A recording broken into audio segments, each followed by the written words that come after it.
Hey there again, boys and girls in YouTube land. This is Dave from Freaky Starly 4000, and this is part 2 of my little Star Wars ramble, rant, whatever you want to call it. Where were we? We were up with A New Hope, just talking about, some recollections, some memories from my childhood, that sort of thing.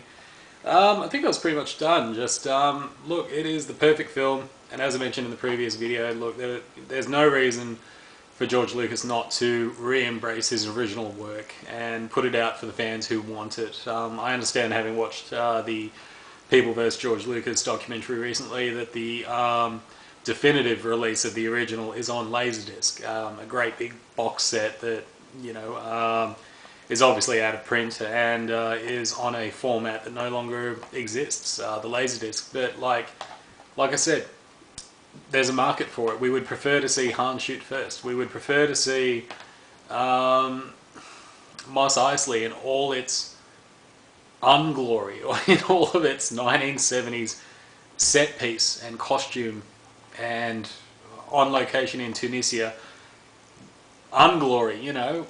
We don't need to see. And by the way, I've realised, just having watched my first one before I put it up on YouTube, I keep referring it to his company as ILM. When I say that, I mean LucasArts, I mean ILM, I mean all of his companies, his entire conglomerate of unto itself an empire that George Lucas rules over as an emperor nowadays. I mean, yes, of course, there's a metaphor to be drawn between the Star Wars saga and George Lucas's own personal life, whereby he has sort of turned to the dark side. Yeah, I get it, and I sort of agree with it, but I guess we'll talk about that towards the end of this rant. So moving on anyway, to Empire Strikes Back, of course. Look, what can I say? It's my favourite of the lot. It is your favourite of the lot. It is the fan base's pretty much general opinion that this is the best of the best of the best. This is the pinnacle of what Star Wars aspired to be and what it became. I think the biggest and greatest thing, the biggest honour that we could give to George Lucas is that he handed the reins over to a different filmmaker to take on the directorial responsibilities relating to the production of this film. He took a back seat, he relaxed. Apparently A New Hope almost caused him to have a bloody heart attack, and through the stress and everything else, he was just taking on too much all at once. And for him to hand it over to a different filmmaker who had a different vision, which he could take on the existing material, the existing characters and storyline, and work with it, and wasn't fucking afraid to say, no, George, that sucks. We're not having a CGI rabbit in my film. George, that doesn't work. No, George, leave it to me. I know how to get the best performance out of Carrie Fisher and Harrison Ford. I know how to make a love story work. I know how to make plot work. I know how to cover plot holes. I know how to... I allow my actors to come up with ideas, such as Harrison Ford's, Leia says, I love you. He says, I know. That was all Harrison Ford, and Irvin Kershner was fucking for it. He was like, yes, fuck, cut, print, and it works. It's pure character. It's pure Han Solo, whereas you look at the love story in episode 2 and then 3, and it's like, oh Christ, it's Days of Our Lives, Sons and Daughters, fucking Dynasty, bloody Passions has more fucking passion, has more realism in their romance, in their romantic arcs and plot lines than bloody the love story between Padme and Anakin Skywalker. It's like, Irvin Kershner knew how to do romance, and yet the motherfucker went on to make RoboCop 2. Awesome, and also an awesome film. He took existing material, and in my opinion, I'm in the boat. I'm in the corner of Irvin Kershner when it comes to what is the best RoboCop film. It's RoboCop motherfucking 2.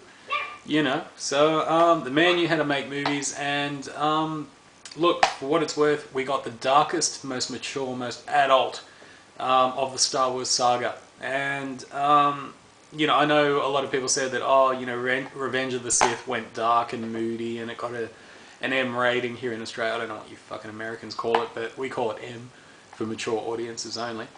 And but it felt forced. It felt like, oh, we got the kids hooked with episode 1. We got the kids to buy the action figures and their fucking Happy Meals with the toys. And then episode 2 came out. We got the kids hooked with their Xbox and PlayStation 2 games and the PC games that associate with it and everything else. And then by the time Revenge of the Sith was ready to come out, okay, the kids you got hooked at episode 1 are now 15 years of age and can go see an M-rated movie. We get it. It was very obvious, and it's good marketing. Good on you, George. You are a grand marketer. We get it. I'll rant about that later. But anyway, for this one though, it felt true and it felt real, and you know what? It really stepped up to the fucking plate. I understand. I mean, I was only 1 year of age when this came out. 1981, I understand it were, and I can understand why there were lines around the fucking block to see this thing, and why it was the biggest and best thing ever to come out in the history of cinema. Maybe storytelling in general throughout all human history, and that's the fact that it took Irvin Kershner, George Lucas, they took the existing storyline and they just amplified it. The acting was better, the storyline was more involved, the scope and the immensity of this galactic empire was just made so much more predominant in Empire Strikes Back. You understand that this was the fucking Third Reich on a space age level that made it, that actually did not only take over Europe, but the whole fucking universe. You understood this, and this rebellion, this French resistance, the rebellion / alliance, you understood that these were the underdogs going up against immense odds, in order to try and fight back for freedom, liberty, and justice, and the American way. Yeah, right. And the human way. No, not even that. That's racist. There's also, it's speciesist. Actually, there's many races involved here in overthrowing the emperor and the empire and restoring peace to the galaxy. We got that with this film. We understood the fucking what was at stake here. We got it. Shit, where am I going? The technology stepped up a level. The tone, the pace, as I mentioned, the acting was incredible. The romance was very believable. It wasn't hokey. Like, you look at episode 2 and, sorry, I'm backtracking here a bit now. But look, it is definitely, and what's more, Irvin Kershner left it a really nice tail end to the film, a really nice opening for yet another sequel to come. It is one of those middle of a trilogy films which was satisfying, and left you. It was both satisfying, like your thirst was sated, and yet you were hungry for more. To use two very bad analogies, it satisfied you as a film goer that certain arcs had been achieved, certain plot lines were resolved, the story continued, things were made more important, if not more so. So much more was at stake, such as rescuing Han Solo at the end, and it just opened the door for Return of the Jedi. It was just perfect filmmaking, and probably one of the only examples of a second film, besides perhaps part 2 of Back to the Future, whereby you were just left as a cinema goer, just enthralled, you were sold, you were a fanboy, even if you were the most distant, borderline,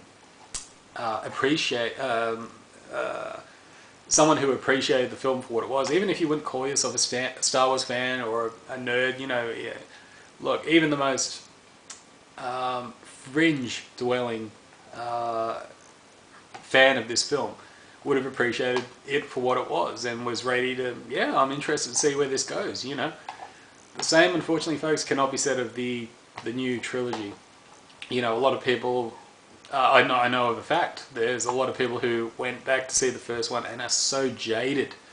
Episode 1 I'm talking about, of course, are so effing jaded by it. They refuse to see the second and the third. I guess it's sort of similar to the way in which I've heard Highlander 2 is just terrible. I mean, I love the Spoonie Experiment's review of Highlander 2. I will watch that, but will I watch Highlander the Quickening? Will I buy the DVD? Nope. Will I see the source? Fuck no. But do I love watching Spoonie's review of it? Hell yeah. Endgame, all that shit. You know, the Highlander trilogy. No, sorry, man. It starts and it finishes with the first one. That's it. Not interested. If Russell Mulcahy is not involved as the director, or at least on part with his approval, I'm not interested. You know, I don't know. There are Star Wars fans like that with Episode 2 and 3, and even the first one. Like, because they've heard such a bad feedback from it, they weren't there waiting for 2 weeks for the fucking thing to open at Man's Chinese Theatre. You know, and they heard the backlash from that very first night. They're like, no, I'm not letting this taint my Star Wars experience. You know, I get that. It's weird. Anywho, how's that for a fucking rant and a ramble? Moving on to Return of the Jedi, I suppose. So, folks, I forgot to set my alarm to tell me how long I'm up to. I don't want to go beyond the 15-minute mark because I'd like to get this all out in my 15-minute quotients.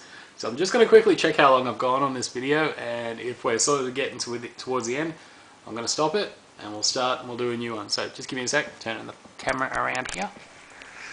You can look at my nice sumo artwork while I do this. Oh, we're doing alright. It's only 11 minutes for the moment. So anyway, we may as well continue for a bit, I suppose. But I'll try and keep track of time. Anywho, so Return of the Jedi. Look, maybe I should save it for the next video, but I'm sort of on a roll here, I suppose. This one is probably my favourite just for the one particular part, and that's the dogfight over Endor, whereby you have the fleet of the Rebel Alliance clashing with the forces of the Empire. And it is just amazing. There is no computer CGI work here at all. It is all just pure in-the-camera model work.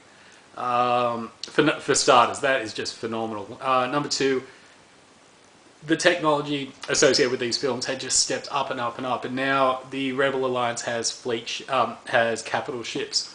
The Mon Calamari have come on board as an alliance member and have provided what, according to the mythology relating to Star Wars, the expanded universe of Star Wars, were once leisure ships. They were essentially cruise liners, P&O Fairstar and stuff, which have now been outfitted to be capital gunships. Fucking destroyers. You know, the Mon Calamari spaceships are just phenomenal, and I fucking love, how they're going up against these militarized, very industrial, very militant, obviously military capital ships of the Empire being the Star Destroyers, and yet you've got this essentially a piece of art, perfect, living, almost organic spaceship, such as the Mon Calamari space cruiser going up against this, this terrible hedonistic Empire capital starship. I don't know, I just love that shit.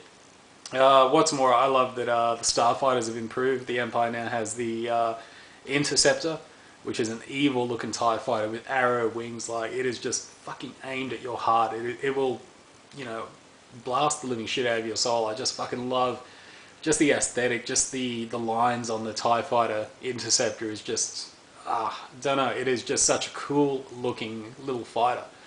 What's more, I love the A-Wing of the Alliance, and my favourite, I love it in all the books, in all the games, I used to love drawing it.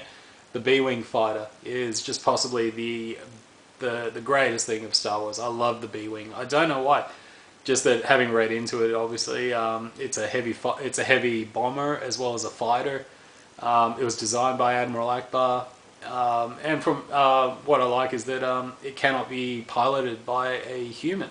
Apparently, its controls are so advanced, and its gyrating cockpit is just so unnerving for a human pilot that it can only be piloted by Mon Calamari. So I don't know, there's just two little tangents. Obviously it wasn't explained in this movie here, but having looked into the expanded universe, it's just something I really love about this fighter. I also like that it's got S-foils like an X-Wing.